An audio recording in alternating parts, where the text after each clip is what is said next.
Did the president ever direct DOJ officials to open an investigation into Powell? No. And can you reassure the American public that his longstanding criticisms and public comments about Powell had nothing to do with the investigation? Look, the president has every right to criticize the Fed chair.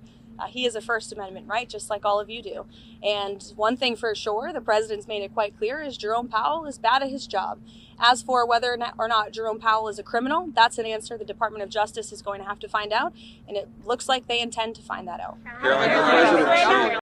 The president has made it quite clear he thinks Jerome Powell is bad at his job, and the president has made it quite clear, as have many economists, by the way, that interest rates should be lowered, and they should have been lowered a long time ago. But does he believe in the independence of the Fed, Karoline? He has, and he said that many times. She's asking about Greenland, and I think the president was very clear last night. He said that he wants to see the United States acquire Greenland because he feels that if we do not, then it will eventually be acquired or even perhaps hostily taken over by either China or Russia, which is not a good thing for the United States or for Europe or for Greenland as well. Let's not forget, it would not just be in the best interest of the United States, but perhaps it would be in the best interest of Greenland as well, to be part of the United States and protected by the United States. Air strikes off the table in Iran, and does he believe there's a potential path to end the protest there without military action?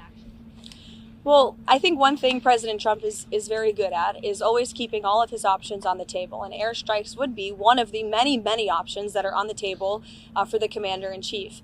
Diplomacy is always the first option for the president. He's told all of you last night that what you're hearing publicly from the Iranian regime is quite differently from the messages the administration is receiving privately, and I think the president has an interest in exploring those messages. However, with that said, the president has shown he's unafraid to use military options if and when he deems necessary, and nobody knows that better than Iran.